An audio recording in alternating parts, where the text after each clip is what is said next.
Hey everyone, this is Aaron Fink from Grapple City Rewind. If you like what you hear on this episode, give us a follow, leave us a review, cut a promo on us. Anything goes. It'll go a long way in helping us to be discovered by more wrestling fans like you. Cue that music.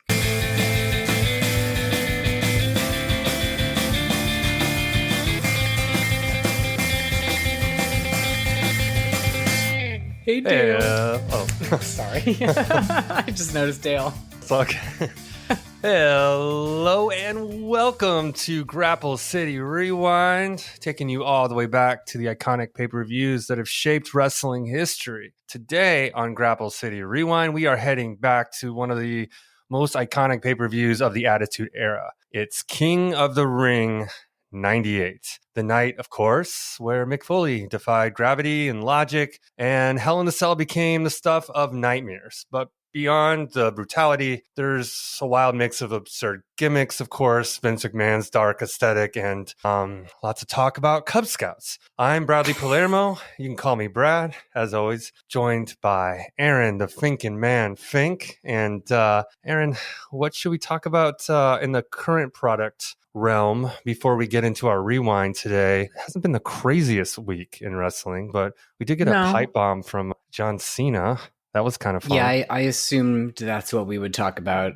On Friday of last week, we had a callback to CM Punk's infamous pipe bomb promo from 2011, I believe, June of 2011. When that happened originally, it was after a tables match between John Cena and R-Truth. And this Friday, it was a regular match between John Cena and R-Truth. And instead of Cena laying down for several minutes to hear Punk give a diatribe to him, we had the opposite. And I gotta say, I enjoyed it quite a bit. Did not watch it live. Woke up the next morning to see my timeline blown up with all the clips. And that by that point, people had already made the... I don't know if you've ever seen this, but whenever anyone has good promos nowadays, somebody will lay the instrumental of Ether by Nas under it. So that's what they did this time. But what they did was they cut it up where it was like it was the Cena one and then it was the Punk one, and you could hear and see all of the similarities, because at certain points Cena was going almost word for word with what Punk was saying, and I thought it was awesome. Ether's a good song for that. That was like, I always feel like the hip hop beef tracks were pretty good back in like the early 2000s. But yeah, they've all been great, and it happens a lot nowadays. Where I think it's mostly with a lot of Punk promos, people like to put Ether underneath Punk promos. Yeah, but, it was a good promo. Did you like it? Yeah, I was looking up like all the references to like the indie wrestlers or the AEW wrestlers. I think there was a Matt Cardona in there. I was like, what did he have to do with Punk? And then I found out, he used to tag with him. And there's another really interesting. This could be coincidence, but it's almost a little too coincidental to be coincidence. So somebody noticed that the three people that Cena called out, Claudio Castagnoli, Nick Nemeth, and Matt Cardona. Mm-hmm. So Claudio Castagnoli's initials are CC. Colt Cabana's initials are also CC. And the other people that Punk didn't like, the Young Bucks, are both named Matt and Nick. And he called out Nick Nemeth and Matt Cardona. So like, he somehow managed to make a Nick and Matt Jackson and Colt Cabana reference inside of that, if you're really, really looking for it. I mean, that's going kind of far. If it's a coincidence, that's crazy. But that works, right? Like if you think about it, you're like, oh yeah, that does actually kind of make sense. I don't know. It seems a little too crazy for me, but whoever figured that out. Yeah, I mean, whenever you try to look for a pattern, like you can find what you want to find. Like, that's true. Well, this album was titled The Downward Spiral, and there's 13 letters, and I don't know. But I've just heard a lot of stuff like that. Of course, yeah. I mean, there's a lot there already that's kind of on the nose, which are, in plain sight, which is cool too. But I was looking up like, what was his deal with Dolph Ziggler, and what was his deal with Claudio Castagnoli? Well, I saw an interview on social media, I think probably today. It was a clip of an interview that Punk had done somewhere around 2011.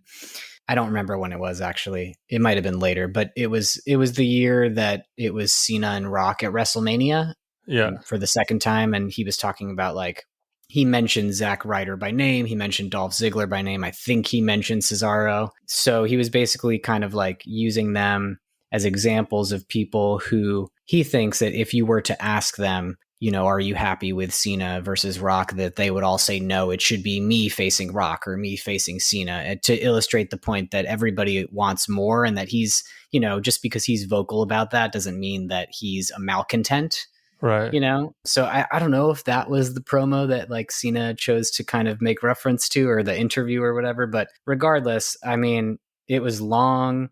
What I thought was most interesting about it is that by the end of it, he had pretty much, it felt like, flipped that crowd in Grand Rapids, I think they were in. And you know, like he even smiled at the end, and he got, you know, he was cheered at the end. It is very, very cool. And I'm curious to see where they go next, whether they're going to, you know, use this as a way to start leading him toward the babyface good guy side. Cause I think that that's going to have some sort of switch is going to have to happen.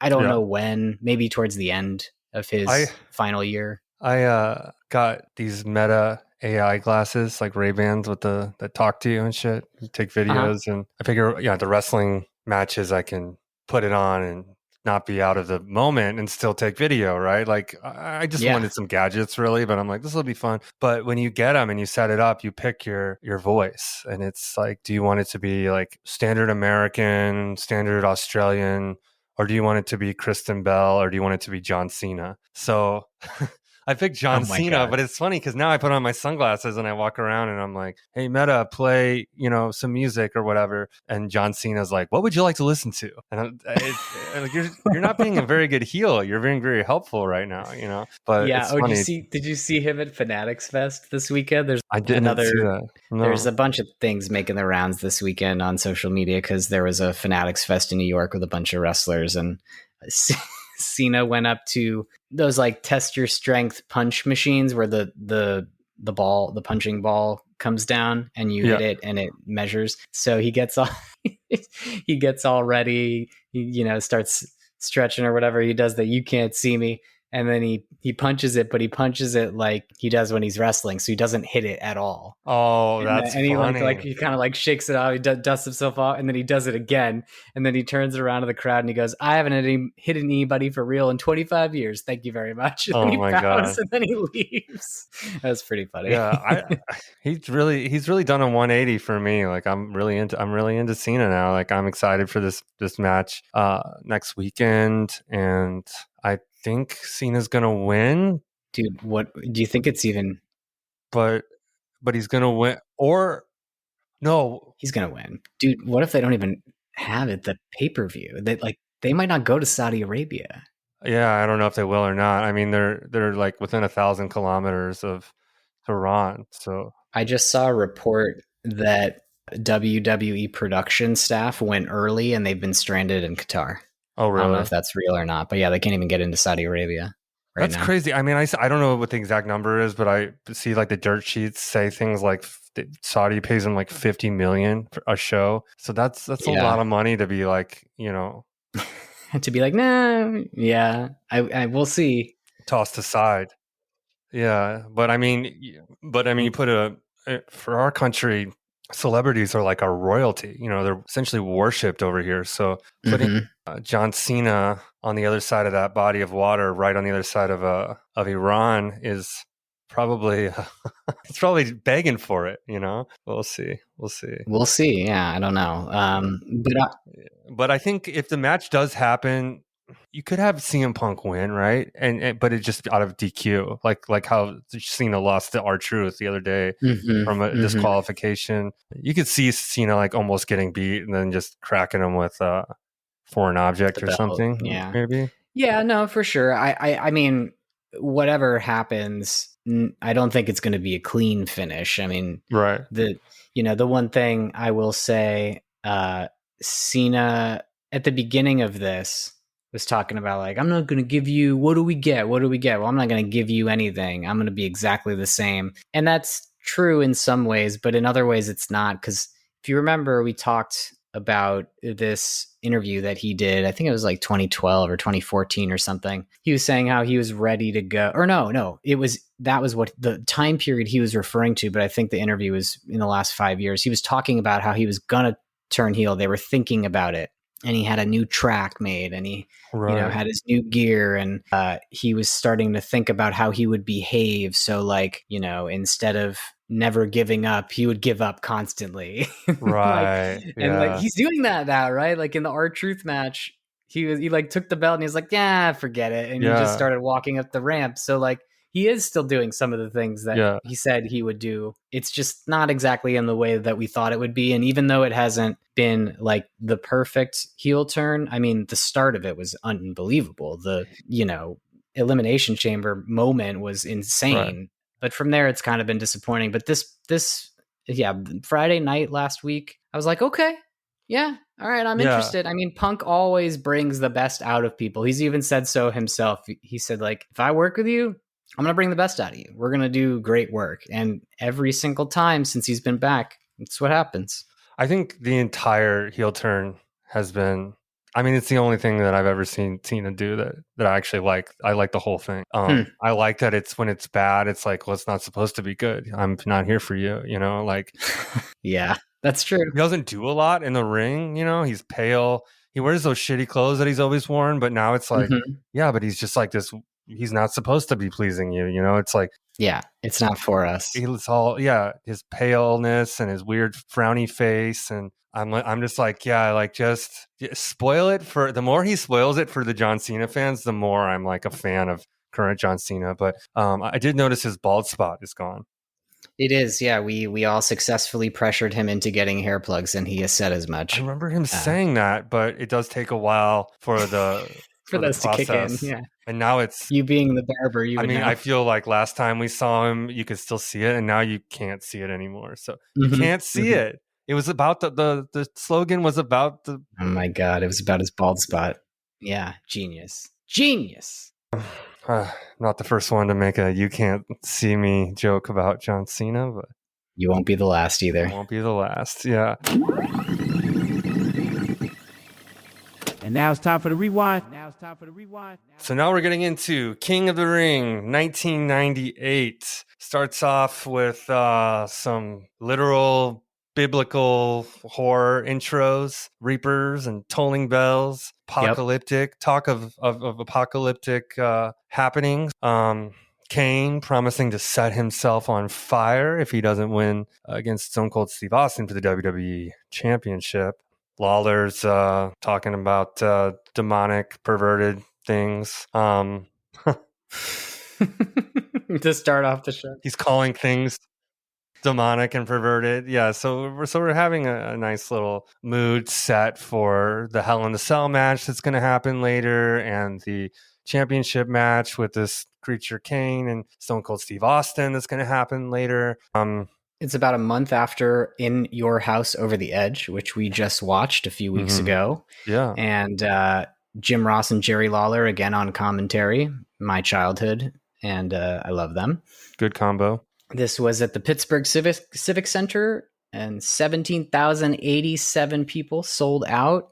That's a lot. And they were loud. They were excited, at least when the show started, they were. And first match we had was... bonus match.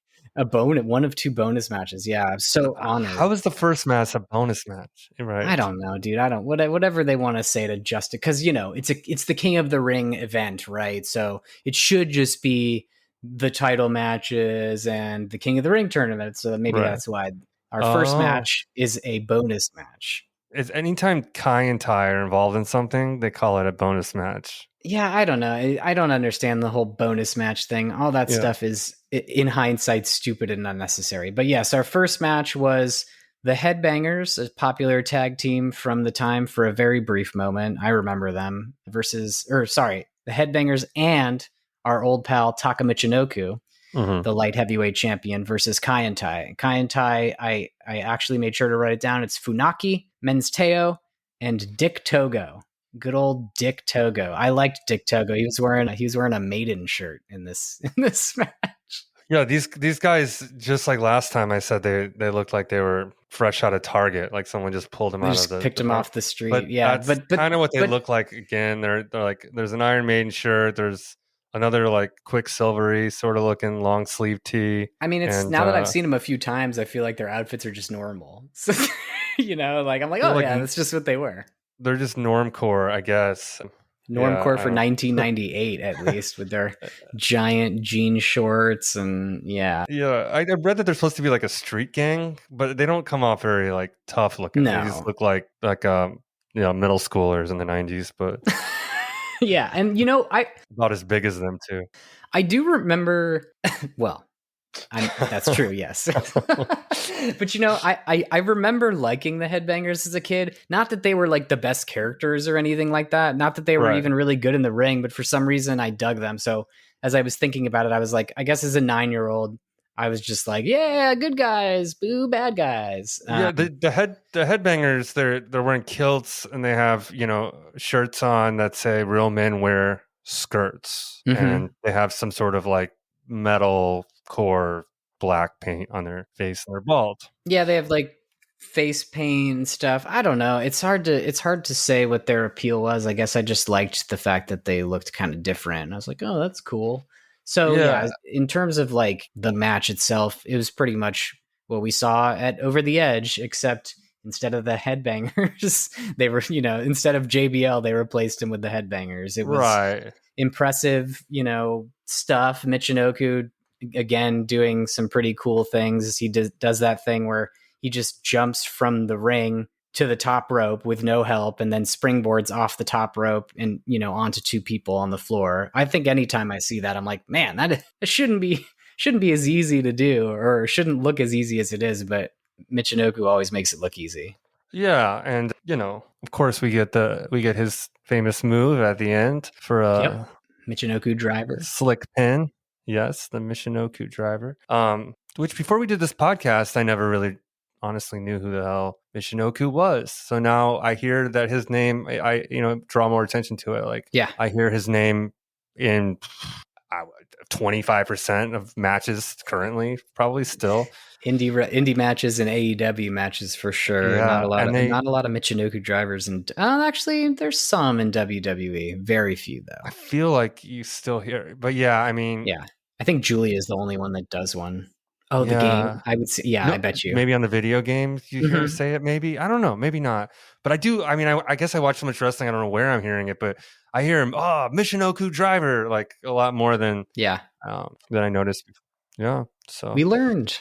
And then on my screen right now, I'm replaying it while we're talking. Nice. Sable's walking out, and that's what we had right after this, a little Sable segment, right? Yes, Sable is mysteriously back after being kicked out of the WWF in the last pay-per-view, Over the Edge, and she comes out to introduce McMahon, Patterson, and Briscoe, which I thought was weird. Like, yeah, I guess I didn't. We don't know what happened on TV in the 4 weeks between Over the Edge and King of the Ring, but she seemed to be pretty independent and like doing her own thing before, and now she's Vince's lackey.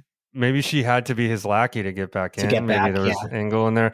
It's interesting because Jerry, the King Lawler, was really happy to see her leave. A few months ago. How did he react? Now I don't remember. He said. Did he give us one of his? He said, well, I think maybe it wasn't him. Maybe it was JR. Said I'd marry her dog. It was JR actually. Said that he would marry the dog just to be in her family. It was a very strange thing. But yeah, I guess Lawler didn't seem so hateful towards Sable this time. Interesting. Before he was like really happy to see her leave. I noticed just like the beauty standards, because she comes out in like, super tight, all leather, skin tight, all black. But I mean, nowadays you wouldn't have like a woman like this being like the sex symbol, right? Because she just has 2 twigs for like legs, like zero butt, and just completely emaciated body. But then like 90s, the hugest, fakest boobs ever. It's the Pam Anderson. Like everyone was not eating and getting boobs. Right, but. Regardless of her not having an ass, the angle in this was that one of Vince's old men cronies grabs her ass and gets slapped. Which was it Patterson? It I was believe. Patterson, yeah, and it was a Yeah. good slap too. Like you heard it. It was Yeah. loud. This was, McMahon came out and gave a long-winded speech about disappointment and responsibility, and Parents. and I was just like, who gives a shit? Stop It was talking. It was like real high school principal type of vibes, and the Yeah. crowd drowns him out with Austin chants. So I guess that was the point. He got the heat he wanted. It was, I think Vince is still trying to figure out his heel character at this point, because to me, I think it really came together probably just a few months after this, when leading up to the 99 Royal Rumble, I think it was, that was when Vince told Austin he had no chance in hell of winning the Royal Rumble. And then they made, his theme song that became his song for like 20 years, which is No Chance in Hell. Yeah. Oh, yeah. There you go. So, yeah, he's almost there. I mean, this was, I will say, watching this in, semi chronological order, like watching it almost right after we watched Over the Edge. Right. It was really interesting because it reminded me that it ebbs and flows, like the excitement, my engagement or my willingness to continue to watch or be engaged in the story.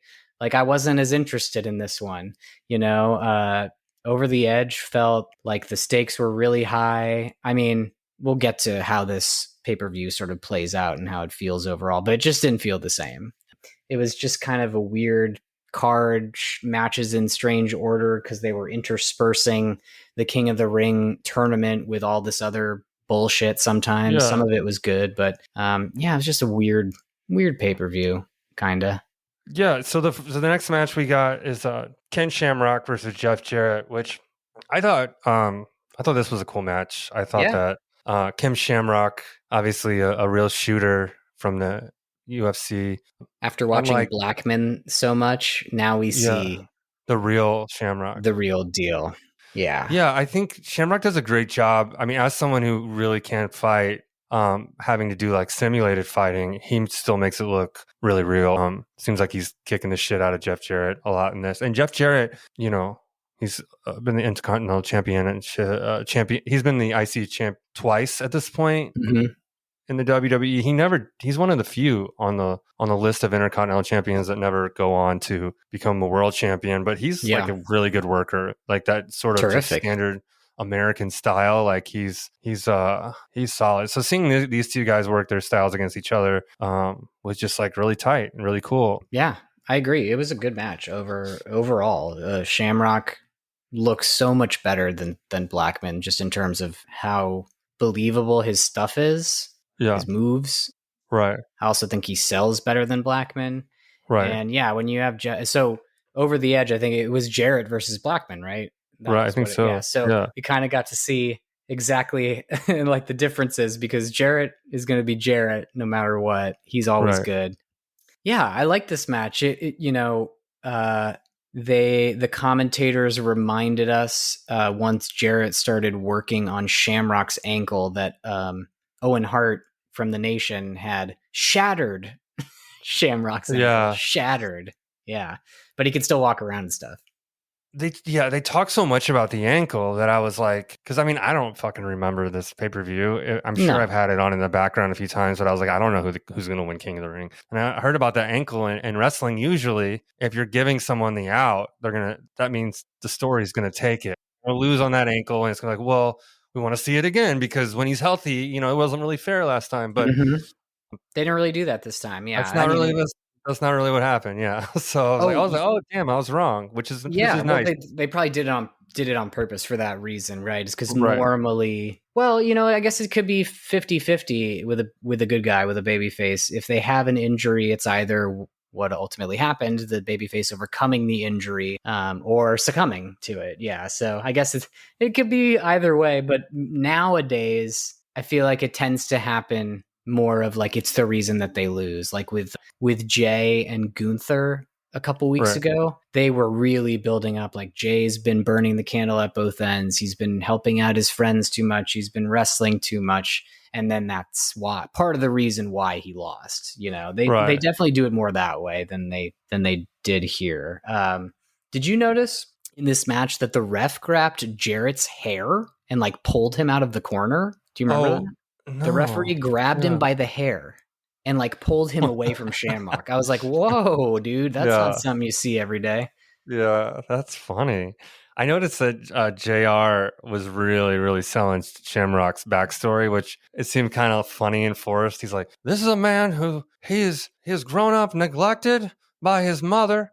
Left his family when he was 13. And he lived in the back of an automobile. He never got to join the Cub Scouts. I was like, oh my God. He literally said that. He never got to join the Cub Scouts. I don't remember that.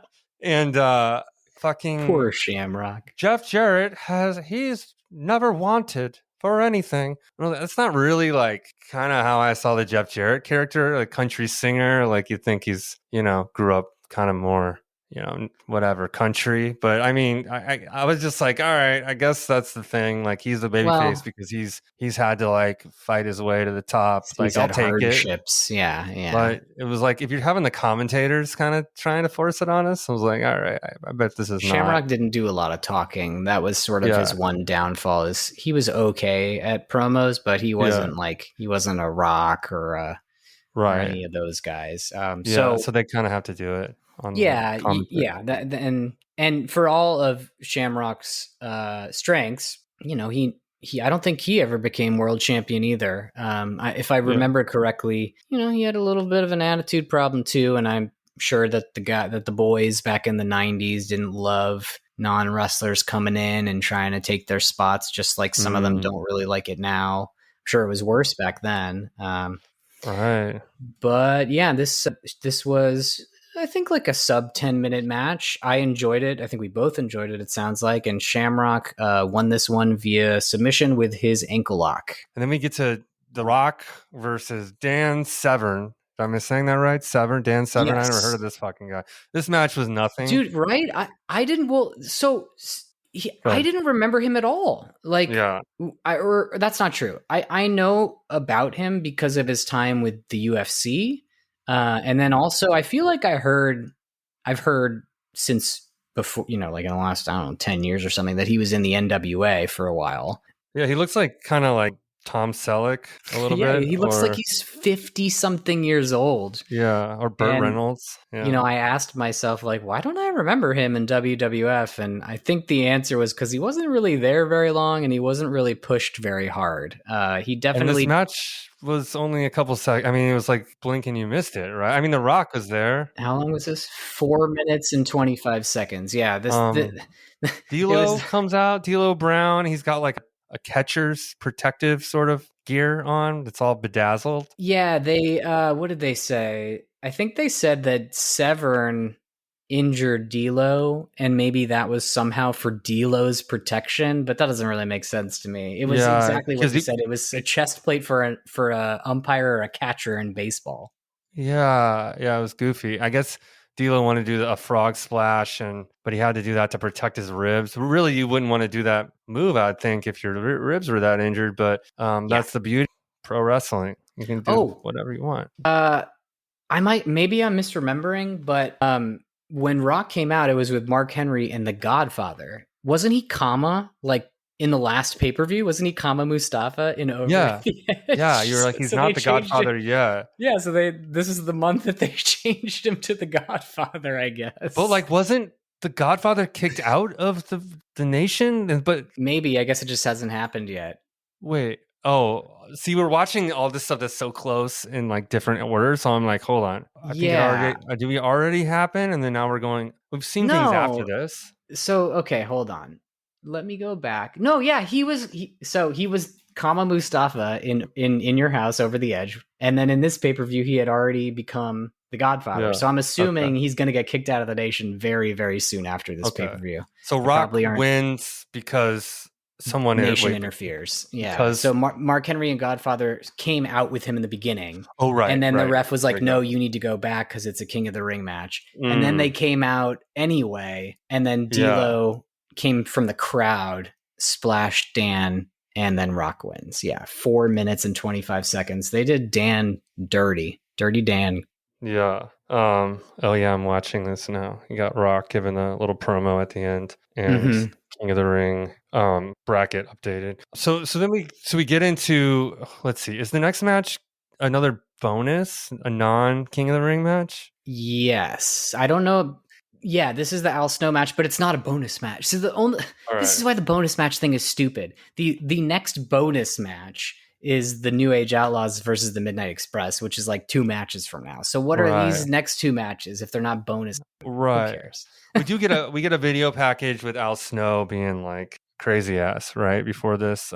He's got like sort of it's like slapstick comedy, like music, and he's just like. Did you never watch? You never watched? Yeah, you never watched during this period. So Al Snow and Head, this was like a big thing for a while.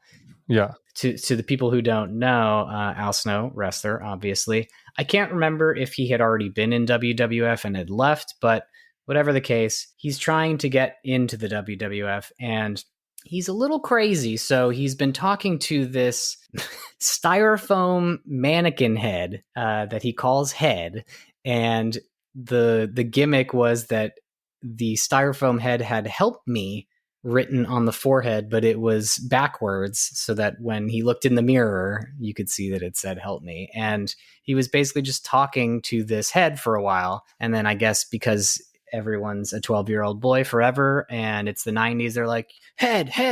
You know, everyone's chanting we for love head. The commentators are like, the best head. Time for a little head.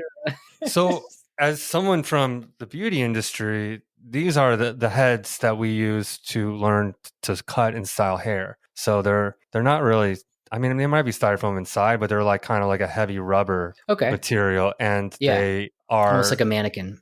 They're mannequin heads, and they have like a wigs, tripod like hole, like a hole to put the tripod in on the bottom, which is how he like sort of props it up on the edge of the ring because his head is his tag team partner. But when I was like in the early, like around this time when I was like learning hair and stuff, and you have these mannequin heads around, it's like every time it's like Halloween or someone wants to pull a prank on someone or whatever. I mean, everyone thinks these fucking things are funny because their faces like, you know, are pretty proportioned to like a human face. I mean, it looks, it kind of like if you put it in the corner and you don't notice that it's there, and then your peripheral catches it, like it freaks people out. So it's funny to me that I, you know, having had these things be a part of my life for like my entire adult life, that it's actually someone, you know, decided to make it their gimmick in wrestling. It's hilarious to me.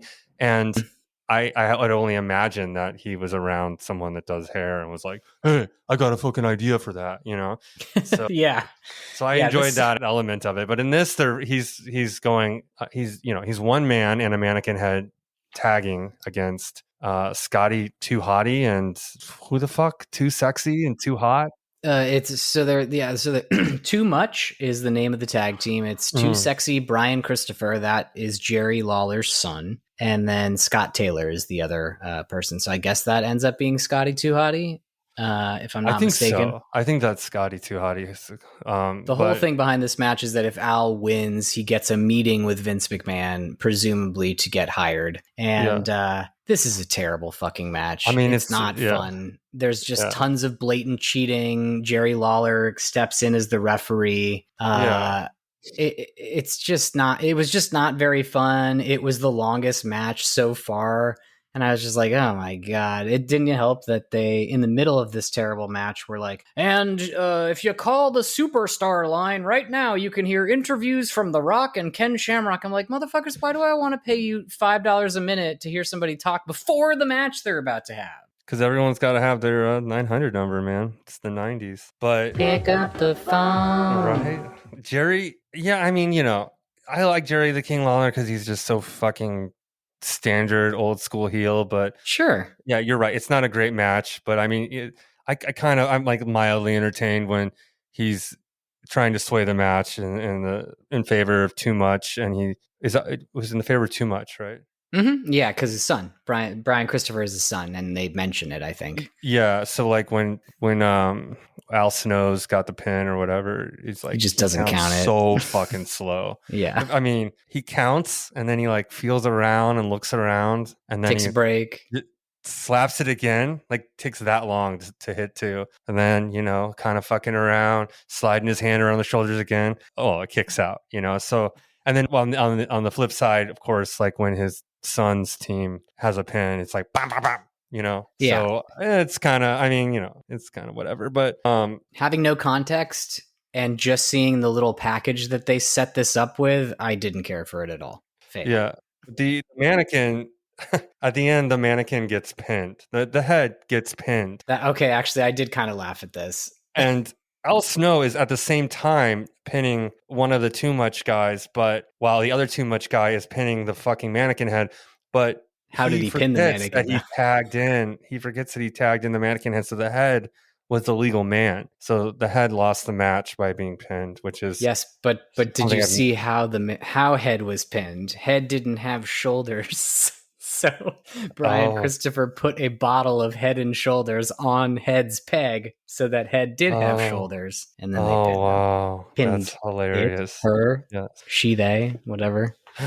Yeah, I don't know. I mean, 8 minutes and 26 seconds later, it was over. Yes. So it probably took us longer to talk about it than it actually took to happen. But we had then this fucking thing had a lot of matches, right? It had more than it needed for sure. It only had 9 though, which is the funny thing, right? You just ninth. It's a little, maybe a few much. too many. I mean, you think about it now, they have 5. Yeah, and like I'm fine with that. I don't know. When we went to Money in the Bank, I was like 5 matches. That's great. I love it. Yeah, it's. I mean, longer match, like a ladder match can be a long time. It depends on what it is, right? Yeah.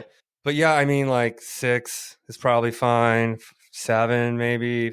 9 is too much. But when I go to these AEW things, there's like 16 matches, and you're there for 7 hours. I still go, but like by the end, I always like kind of wish I was wheel me off. Yeah, kind of don't want to think about wrestling for a while afterwards. But we get into what's next. X-Pac and Owen Hart, wasn't it? Yeah, it was a good match. The crowd didn't seem to care very much until the shenanigans started. And that was sort of a theme of the night that I noticed by the end of it. It was like, with the exception of, the Hell in a Cell match and most of the main event, like they were only excited when interference was happening, when shenanigans was happening.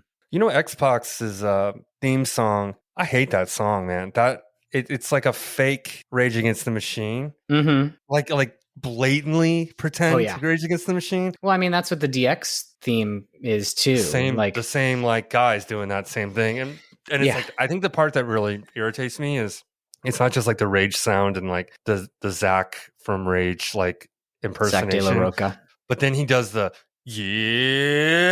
like in between like like Zach De La Roca would do. Yeah. And I just love really... Rage too. So that shit. I mean, I'd actually, what's funny? I don't think I knew about Rage Against the Machine when I was 9 years old. I think I found out about it probably a few years later in middle school. So I had never heard them. So I didn't know that it was being ripped off. I liked the Degeneration X theme. And now as an adult, much prefer Rage. And I'm like, oh yeah, that's all they did with like a lot. If you think about it over the years, a lot of themes are like, oh, I mean, even wrestlers say it. They're like, I like this song. Let's make it sound like this, Yeah, it'd just be cool if you just got the actual guys that created that sound and got one of their songs. But like there's another, I don't know whose theme it is because I hear it when I play the video game. When I was playing 2K25 this morning, I heard this song. It was like basically My Name Is Mud from Primus, but it wasn't like the song, the vocal wasn't, but it was like the bass and the guitar, like so similar. Like the melody's different, but it's like taking the elements and the style like completely. And I was like, okay. I mean, I know modern times they do a lot of music. You're like, who wrote this song? It sounds like so and so, and it's all just under like Def Rebel, which I guess Def Rebel is like the WWE made it. Like that's like their house band. I can only see.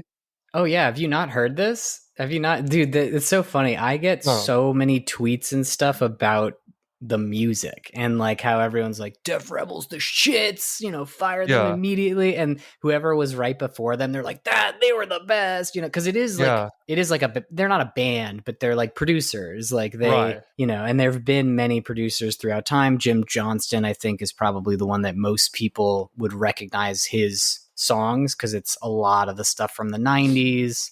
I think it's Austin, and so I can't remember who it was before Def Rebel, but they're like, I think it was CFO is what they were called or something. Like, bring CFO I've seen that a back. lot. Def Rebel sucks, and it's funny because Def Rebel. Yeah, I agree, dude. Like Jordan, if you haven't looked up Jordan Grace's new entrance, it's fucking terrible.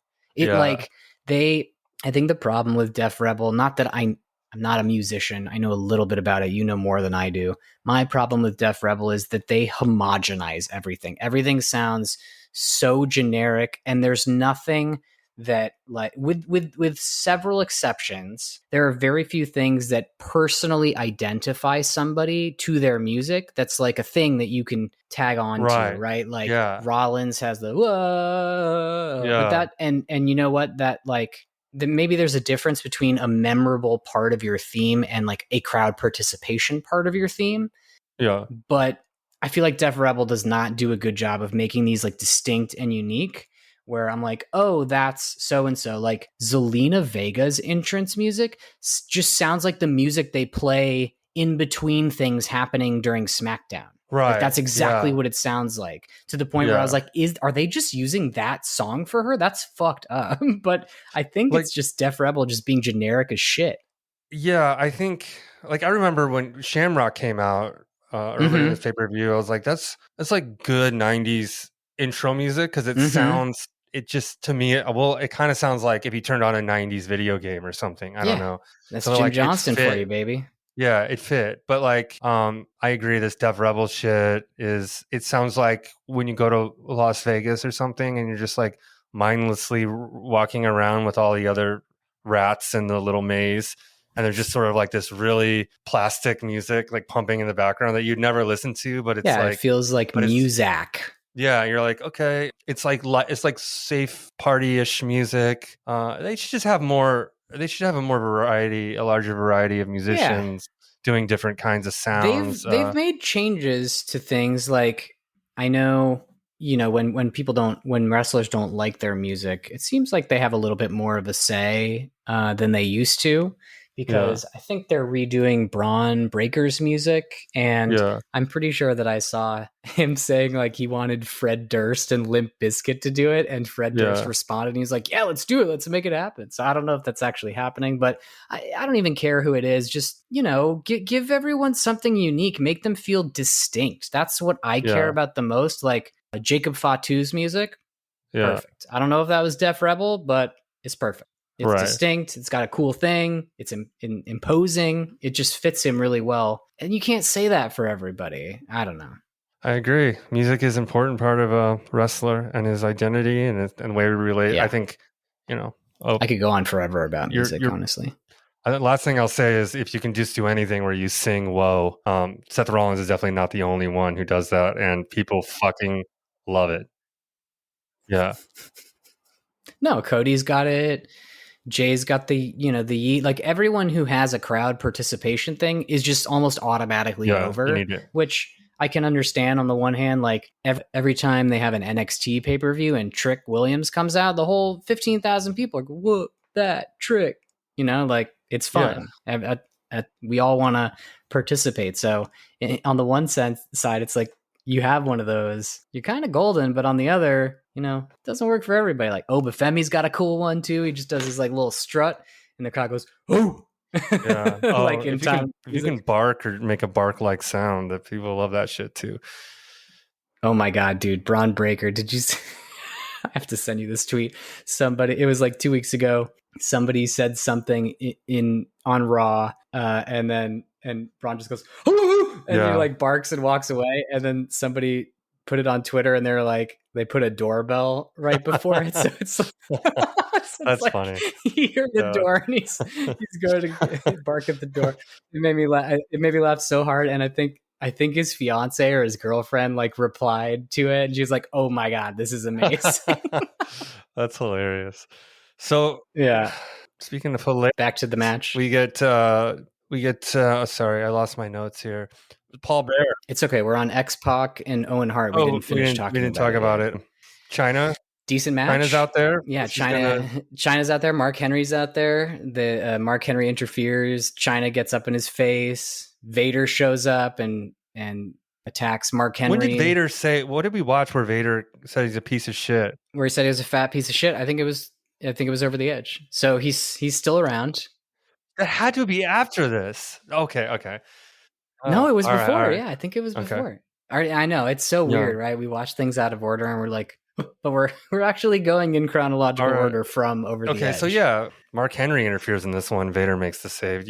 And then China interferes against Owen. She hits him with the DDT, and X-Pac gets the pin. Actually, I was super excited when I saw that we were getting X-Pac and Owen. I do like them both, and yeah, it was a good match. I just kind of wish the audience cared more. Like I was saying, this was the one where I noticed like crowd super quiet. They were excited about X-Pac's entrance, and then the match started, and there was just like nothing. Yeah. And then as soon as Mark Henry interfered, then they started getting excited. China gets in it, and then everyone's like, "Oh!" So I like them.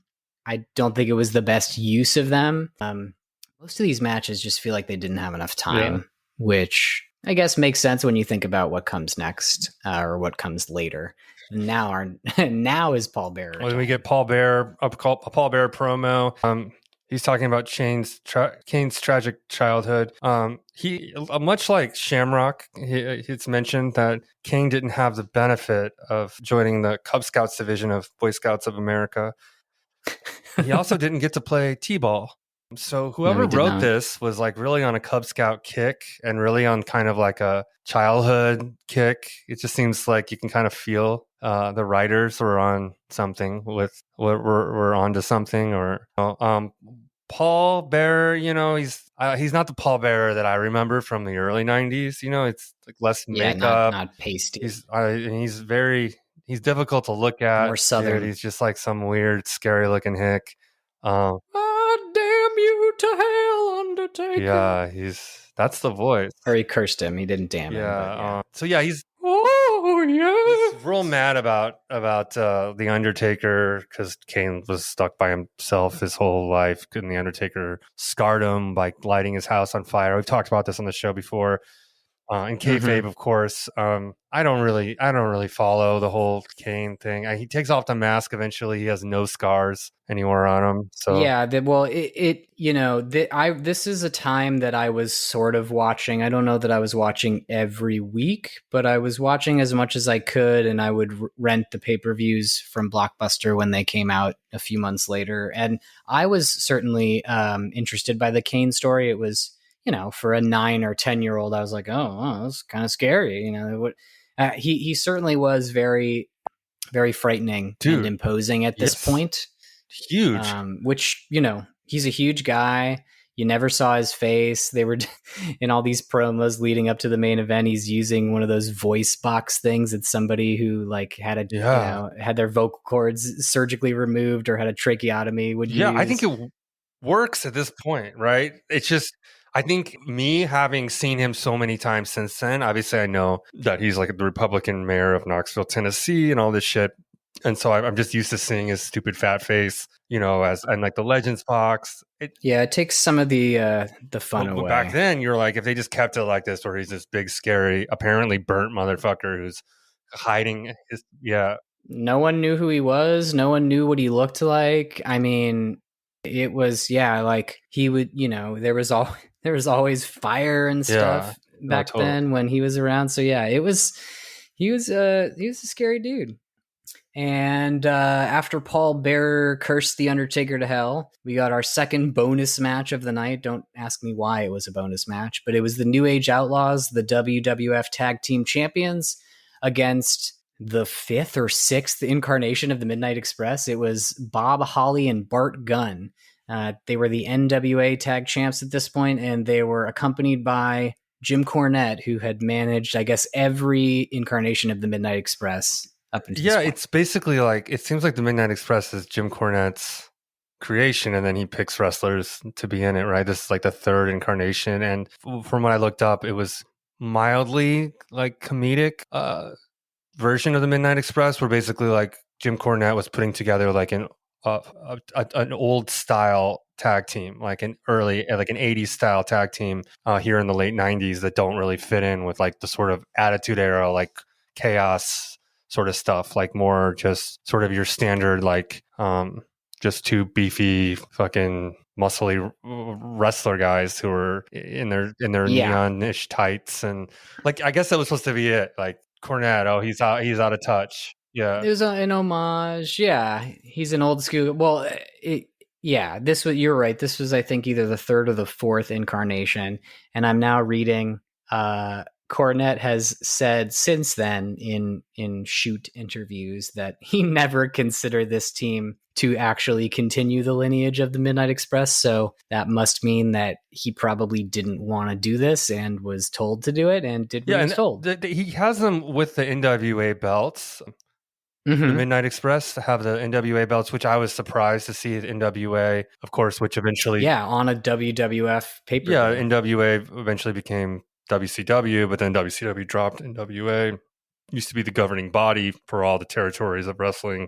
And apparently this NWA partnership with the WWF was short-lived. And the title was won on WWE television and defended on WWE television. So it was like just a brief moment that Jim Cornette was able to broker some sort of deal between the NWA, where he has a lot of history, and the WWF to bring in his team with the titles. But the whole thing was kind of, I don't know, sort of a joke.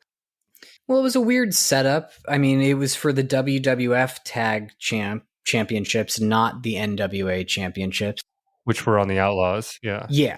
And I did enjoy it. I mean, I enjoyed seeing brother to brother here for a bit, brother against brother, with badass Billy Gunn getting to wrestle against his brother Bart Gunn. I'm pretty sure we've seen them like as a tag team before in something that we watched, probably the first few episodes. But yeah, this was good. It wasn't great. It was just good. There were no flaws, but there was nothing really exciting. Yeah. I was more interested in just the whole setup of this thing. Billy and Bart Gunn, obviously, or maybe not obviously, aren't really brothers. They were both in the Smoking Guns, so they have that name, but it's like a kayfabe brotherhood. They're real. It's real to me, damn it. Brother versus brother. The crotch chops are like so dumb. I mean, I know it's a very important part of wrestling history, but man, you just see people holding their mouth open, all goofy in the crowd, just like, oh, doing these kids are so crotch chop heavy. And obviously this match was too, which we already saw with X-Pac. And then now there's more DX out there. So we're getting so much ridiculous crotch chopping. Yeah, and once again, crowd not really excited at all until the tomfoolery starts, and Outlaws get the win. Like I said, this incarnation of the Midnight Express is clearly the worst, but it's not really Bob Holly or Bart Gunn's fault. They were just not right for this time. Like, this team was not... This is the Attitude Era. People wanted violence and craziness and boobs and language, right. And that you could just take one look at the presentation of the Midnight Express, this incarnation, and be like, this doesn't fit.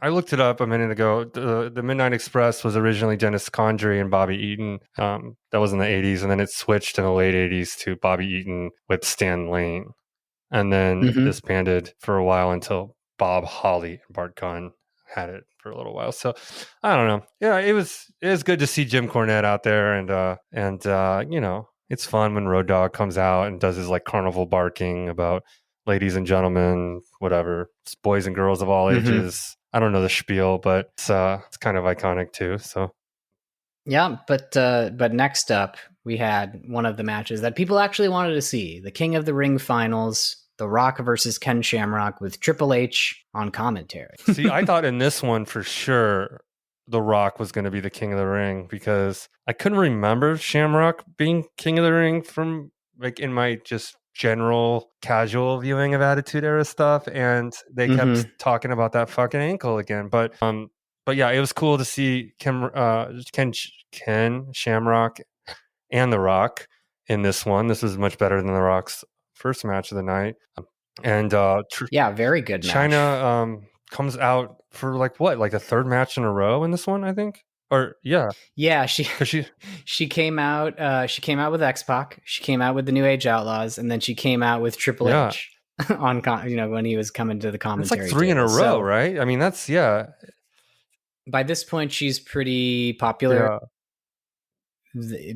As you could tell, anytime she got involved in the matches, the crowd was super excited. She, because they knew she could kick ass. Yeah. They wanted her to see her. They wanted to see her beat up some men. That would happen from time to time. It was 100% like believable that she could take on these wrestlers. Like there's these male wrestlers. It wasn't like Marina Shafir or something with Moxley. It's like, sure, she's like a little pouty face like girl or whatever. Like she has muscles, but no, big. China was big. Yeah, China's like full on male wrestler size. So she's impressive and believable, and she spoke fluent fucking Spanish because she's on the Spanish commentary table. And I was like, is this some kind of joke? Because they would play ribs like that sometimes back then, where they put like a wrestler who doesn't really speak Spanish on the Spanish commentary table to sort of suffer, but like she was straight up speaking Spanish, and I looked it up. She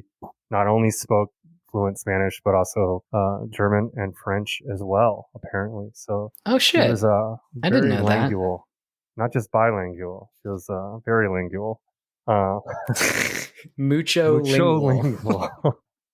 Yeah, I enjoyed this match. It was 14 minutes. They got the people going. The crowd was definitely invested. And I did remember how this one ended up because I feel like I watched this pay-per-view. I mean, with what came after it, I had to have rented this and watched the whole thing. So yeah, I remember Shamrock winning King of the Ring. He wins via submission with his ankle lock. It was a good match. I really enjoyed it. Did you hear Triple H take a shot at WCW during the commentary? He was like, what did he say? You guys, these are real athletes over here. We don't have just a bunch of old men trying to stumble around a ring.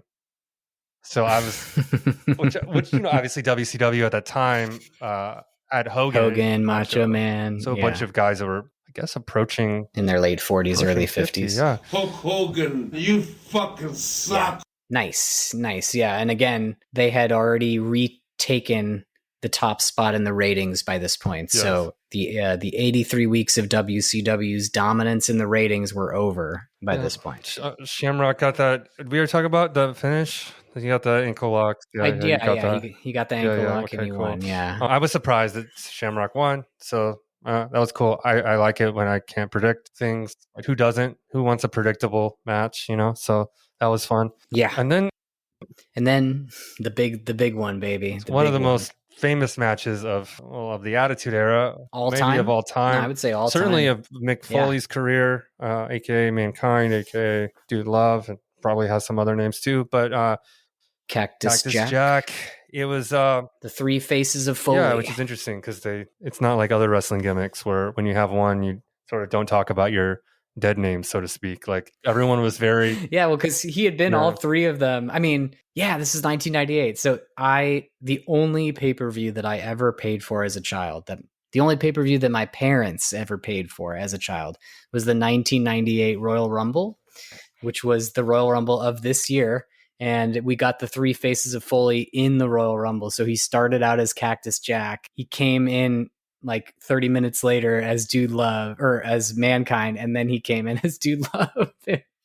I thought it was so funny at the time. I was like, what? You're just being three people? Like, I don't think I even knew that he had three characters. I was just like, oh, he's just coming out three times. That's pretty funny. Pretty crazy.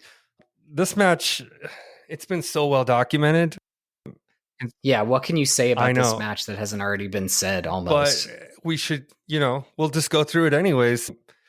Well, let me say one thing really quick because this is like about an entrance. We've seen a lot of Undertaker's entrances by this point. This one is not too different from the one we watched in Over the Edge, but I loved JR's call of the Undertaker as he was walking in. I don't remember what he said, but JR was so perfect this whole pay-per-view. It just reminded me why I loved him so much, because it was like a few sentences, but the passion that he said it with, it just made it feel so grand, and like it's like one of the greatest of all time. It's just, I mean, I just loved it. You were saying this match has been covered to hell and back. For those who don't know, we talk about Dark Side of the Ring pretty often, and this past season I think they did a full hour-long episode just about this match. Yeah. So I mean, the Undertaker's entrance, I mean, it's amazing as usual. Like I said, there's nothing better than like a 90s Undertaker entrance, but this was like particularly beautiful. Like they had full arena shots, like long shots, where you have like the strobes, the smoke, the pyro, and the funeral music, of course, playing. You can see like the entire fucking crowd with the lights off and their lighters, not phones back then. Their lighters, yeah. Because it's the 90s, baby. Yeah. I mean, it was pretty cool. I mean, I always feel like it's the most chilling entrance in wrestling, but it was a cool one. He was coming out like sort of that like more metal looking attire, but Mankind. Yeah, and it was he wasn't didn't he come in after Mankind? Yeah. So Mankind came down first with a chair in hand, and he walks up to the cage and decides that he's gonna climb the cage and stand on the roof. He throws the chair. And then the Undertaker comes down. He throws the chair right up. Yeah, he throws the chair up on the roof. I'm surprised that he got that so on the first try. Yeah, because it's like, you're good. You're an athlete. You do a lot of cool stuff. But man, I don't know. Throwing that chair all the way up there from that close to the cage just seemed smooth. It's kind of impressive. Yeah. It was super smooth. I mean, the whole thing about this match is it's not the flashiest match that you've ever seen, but in terms of like unpredictability and sheer fucking chaos, you can't beat it. Right. So, I mean, I was going to say they climb up to the top of the cage. It's really no time before the infamous fall from the top. Not even less than 2 minutes. Mick Foley, I mean, this cage is, I don't know, 20 feet in the sky, and they're on top. And, Undertaker, like, as he's walking around, it kind of gives way. It dips down. It almost looks like it's going to fall pretty close to the beginning. They're smacking each other with the chairs and shit. And then Undertaker throws Foley off the edge and onto a chair or onto a table, and the Spanish announce table. And everything just kind of stops. I mean, the next, like, 10 minutes is just a frenzy of like, what the fuck? Like people's mouths hanging open, the commentators, like, we've never seen anything like this before. They're replaying it from different angles over and over again. And it's interesting because it's such a big moment, but most of the moment is just simmering in like, what the fuck did we just see? Like everything stopped, like someone just fucking died and he's not moving at all.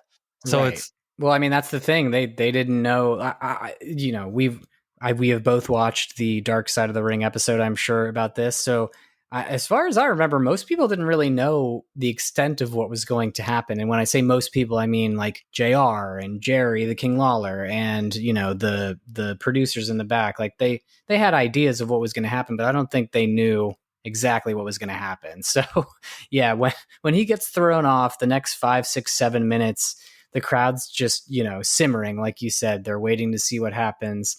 They start raising the cage so that they can get a stretcher over to where Foley is and get him out of there. And Undertaker's still on top of the cage as it's being lifted, and nobody knows what's going on.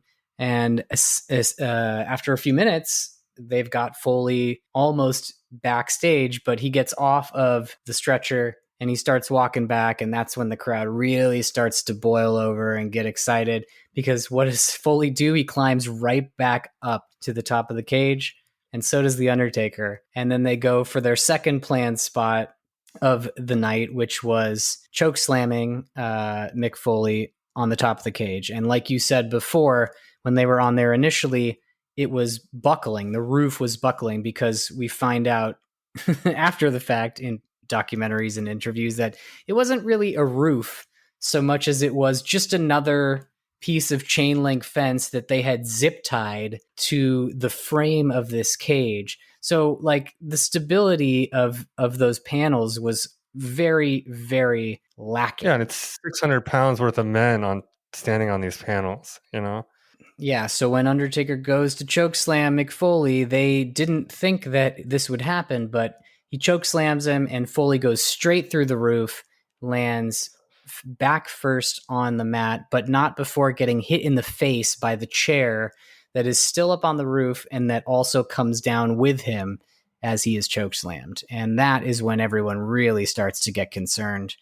Terry Funk rushes in, the refs rush in, Francois, the physical therapist, rushes in, and they're all trying to assess if Foley is okay. And by this point, the crowd is like nuts. You know, they won't be calmed down. And we get a great little bit of improv where Undertaker comes down and Terry Funk gets in his face and he punches Terry Funk a couple times and choke slams him out of his shoes. That always made me laugh so hard. And JR is even like, you choke slammed him out of his shoes. I always thought the craziest thing about it, and I assume it was his tooth. It looked like Foley when he got choke slammed through there, that his tooth came out of his mouth and he landed and ended up in his nose. For the rest of the match, the guy's, bleeding from the fucking nose with a fucking tooth sticking through his nose, which is just like so crazy. But, and then he takes I think they say it went like up. It when like he swallowed it and then it went through his sinus cavity and came out his nose or something. Yeah, that sounds right. Something like that. But it was really only like it was kind of like 3 insane bumps, and that was like the match. I mean, Mick Foley Mankind took another bump. Well, I guess he took 3 more like through the tacks, right? So this was the debut of thumbtacks in the WWF, which Foley mentioned in the Dark Side episode, which I had not known. You still don't see him much, really. Thumbtacks, you see it in the indies. But... No, not anymore. Certainly, there was a period. I think basically from that match until about like 2004, 2005, we saw them every once in a while, but now you never see them in WWE. Like I honestly can't even think about the last time that I saw them. They did a little tease, if you remember, in the Punk and McIntyre Hell in a Cell match. Punk had a big bag and you thought it was going to be tacks, and it ended up being Legos, which in a way was almost worse. Yeah, if you ever stepped on a Lego, yeah. So yeah, the debut of thumbtacks, pretty intense, thousands of thumbtacks, and yeah, he took 2 bumps on the thumbtacks, I think. And then Tombstone, and that's all she wrote. My favorite part about the end, the finish, is when Mankind's being pinned, right after the 3 count, his leg, like he moves his leg a little bit, like he's almost trying to kick out. You notice like that? I love that. Just won't fucking die, basically. Yeah, like just the smallest little thing that most people would never think to do in a situation like that, but he just had the foresight to be like, oh, I think I'm gonna try to kick out a little. I think the interesting thing about Foley is like he's kind of hope for like the everyman or whatever. Like this guy, he doesn't have a physique, you know, he's kind of round, has like kind of a, you know, kind of like a blah sort of look as far as like being a tough guy, but he does all this crazy like deathmatch type shit really well. Yeah, this was the start of him becoming the everyman, I think, because at the end of this match, the whole crowd's on their feet for him. He lost the match. He's a bad guy, but they're cheering him. And they're not saying Mankind. They're chanting Foley, Foley, Foley. So this, I liken Sami Zayn to Mick Foley a lot, not necessarily in terms of the type of wrestling that they do, but like that endearing everyman quality that they have, where they just keep fighting and they won't give up, and you want to root for that. So, but I think it's kind of lost on some of like the deathmatch wrestlers that I see now, because you will have a guy that doesn't have a wrestler's physique, or maybe doesn't like look like he goes to the gym or whatever, and just eats 5 guys all the time, and he's like, "Well, I'll bleed," you know. and I'll just bleed, and I'll be like Foley, and I'll let you throw me off of shit and stuff. But like, it doesn't come off like first of all, it's never going to be as crazy, and it's never going to be as somehow safe. Like when you look at how he lands and all this shit, it's like still from these incredible heights, he still somehow does it so well. Like it looks professional when he lands, and he has something that's more than just a fat guy who's willing to bleed, which is I watch stuff like that, but like I see a lot of people that are like, I'm like Mick Foley, you know, I look like him and I bleed, and I'm like, no, he's special, man. He's That's not what Mick Foley's he's about. more than that. Yeah. I mean, that might have been what he was about, in 1994 or whatever. Right. But when Mick became the best version of himself, his best character was when he was just Mick Foley, and when he was, just a never give up kind of guy. And from this point on, he was a big deal. He was one, and now everybody knows his name. Everyone knows who Mick Foley is. And when he got up, he refused to be stretchered out. He got up and, like, with help of Terry Funk and some others, he walked out. So it was kind of like in baseball when an injured player or any sport like gets up. Yeah, it was cool. There's a reason that it's kind of talked about constantly almost 30 years later. Yeah. So it's still a crazy sight to behold after all these years and all of the buildup and all the hype. When you sit down and you watch it in the context of the whole pay-per-view, it's like, holy shit, man. Yeah, the mood. Good luck following that. The mood changed. Yeah, and that's what I was thinking. Like, this whole thing felt kind of standard attitude era, like whatever, almost like Raw is War or whatever. And then this fucking thing happened. And then I really did wonder, like, how does this play out where Stone Cold and Kane, like, who gives a shit now? Like, you could shut this thing down. Right. Like, you don't really need anything else for like a minute. Just let that soak in what you just saw, and then you get Stone Cold versus Kane in a first blood match, which I will say they did follow it. If anyone could follow it, they followed it as best as anyone ever probably could. Yeah, they did a decent job. And, Austin is clearly the biggest star in the company at this point. So it kind of doesn't really matter. The crowd's going to be behind him and they're going to be excited about it.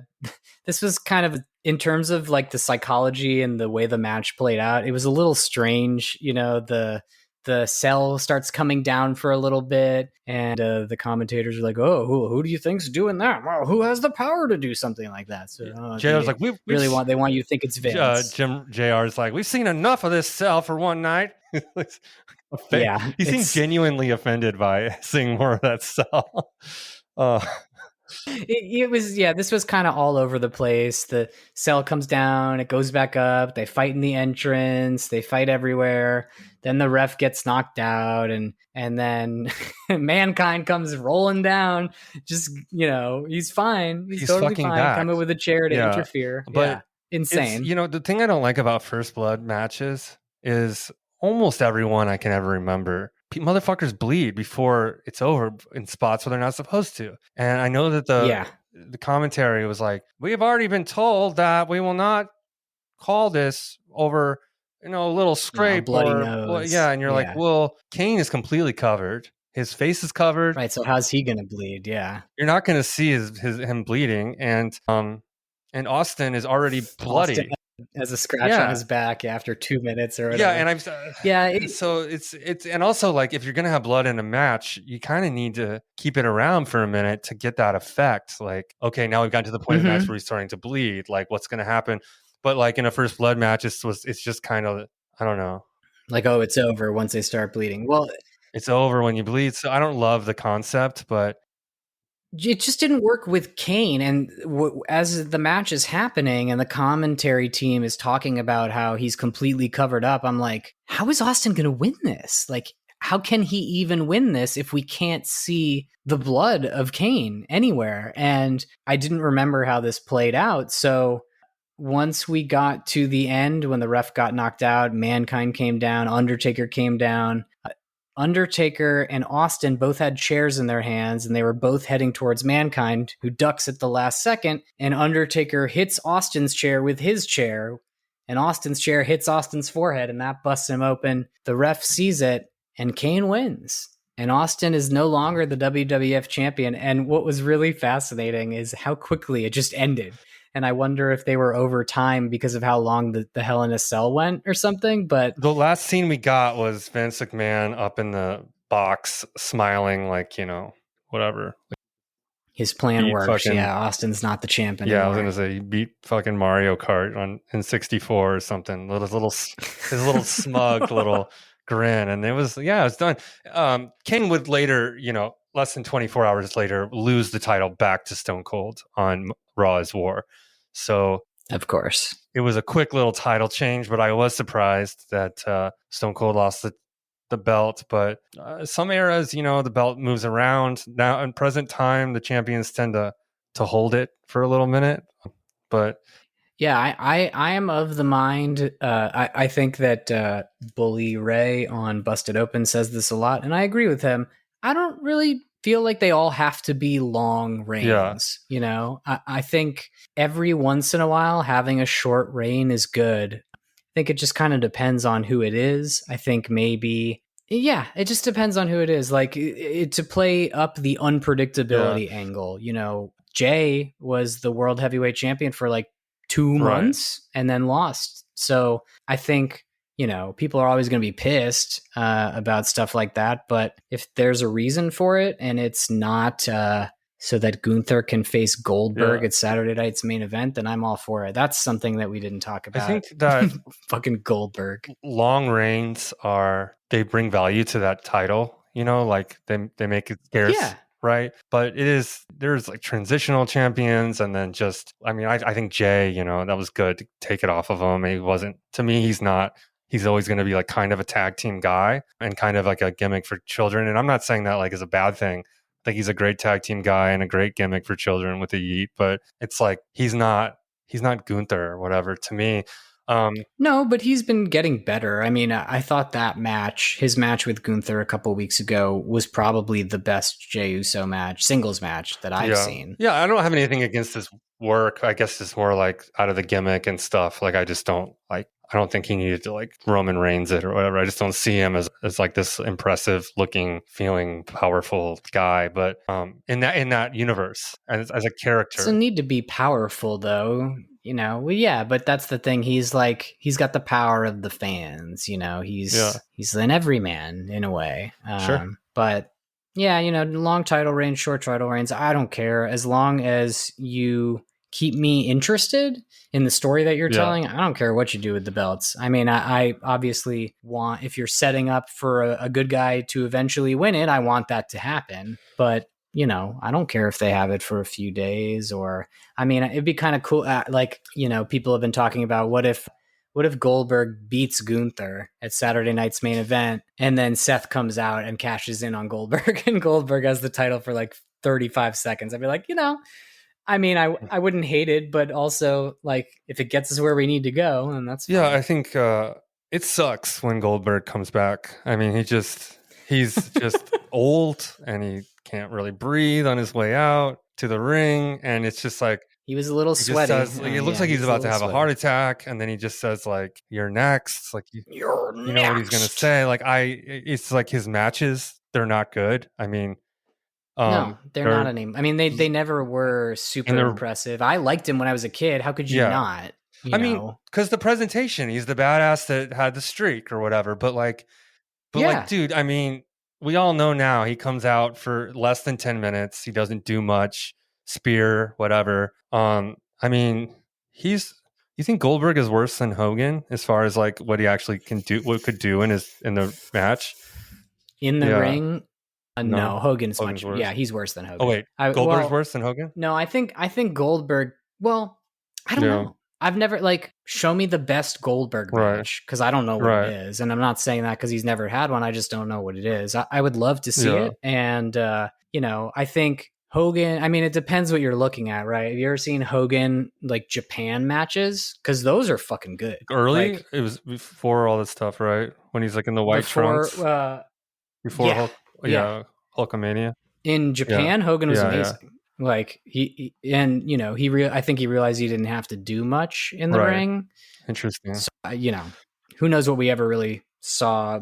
Goldberg knew what he needed to know, but he's even said as much. Like, nobody trained me. I didn't go to wrestling school. Right. He seems he did the best that he could. Seems like a good person. He supports animal stuff. I think the group that helps defend animals in film or whatever, I forget. I know he does like charitable stuff. He seems like a good guy, but it's just that character, that shit is just not that good to me. And I feel like his son Gage is like just like a little fucking prick too. Like I don't know, like when Gunther needs to just destroy Goldberg. That's what should happen. If I don't know anything about. Well, his son was but involved in a if storyline a couple of years ago, and when he lost, I his son got his remember. ass kicked. The crowd chanted, "You deserve it," and I was like, "Fuck yeah!" I mean, if Goldberg beats Gunther, my personal opinion is that's going to make Gunther look like absolute It shit, can't and that's the happen. last thing that you would want to do. Especially after he lost. After he lost to the title not that long ago to Jay. Mania. I wouldn't do it. But I wouldn't do it either. But at the same time, you could probably make the argument that Gunther can do whatever he wants, and he's still going to be Gunther. I don't know. I think he should destroy Goldberg, and Goldberg retires, and that's so that. Back to King of the Ring. Let's do the grapple grade where we weigh in on a basic 3-tier rating between fast forward, play, and rewind. Fast forward being boo, play being yay, and rewind being double yay. I you know what? I think I just can't say it's not rewind because we do have a couple cool matches, a main event and a Hell in the Cell, early Hell in the Cell. Obviously, it's like one of the most epic matches. I know we're not rating the match, we're watching the thing as a whole. There's a lot of filler, but I think the killer still outweighs it to where it's, it's on the high end of pay-per-views. I would definitely watch it. What do you think on that one? Well, today is going to be the first day that we don't have the same grapple grade. I'm going to give it play. And that is because, you have to watch the Hell in a Cell match. If you've never seen this match, it's absolutely required viewing. And that's kind of it as far as this pay-per-view goes. Rock and Shamrock is decent. The King of the Ring tournament as a whole is kind of underwhelming.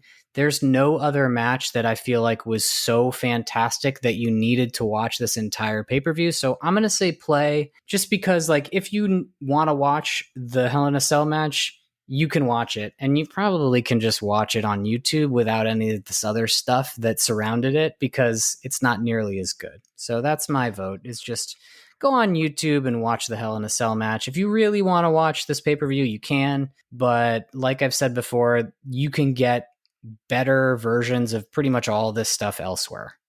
Got questions or thoughts? Leave us a voicemail, as always, 626-657-SLAM.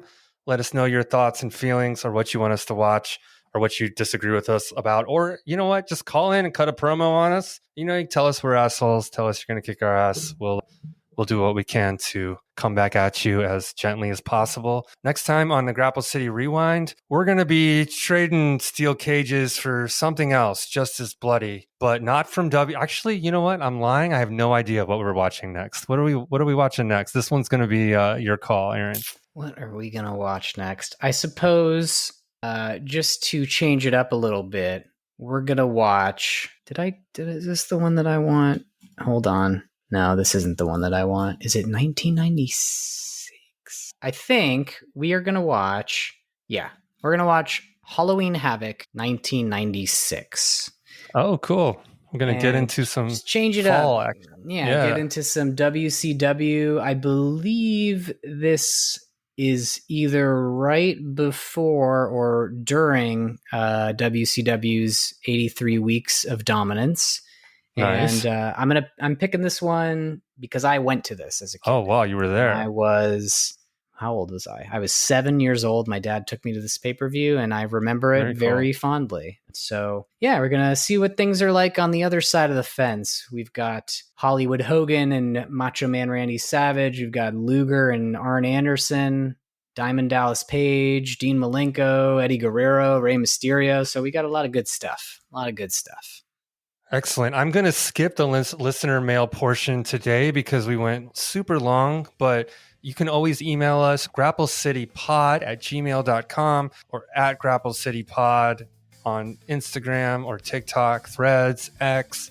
I think we're more on Instagram than anything else, but at Grapple City Pod, you can find us. This was a great time, as always. We'll see you next time for Halloween Havoc 96, right? Yes, sir. And until then, keep your VHS rewound, and we will find you in the cheap seats. Adios.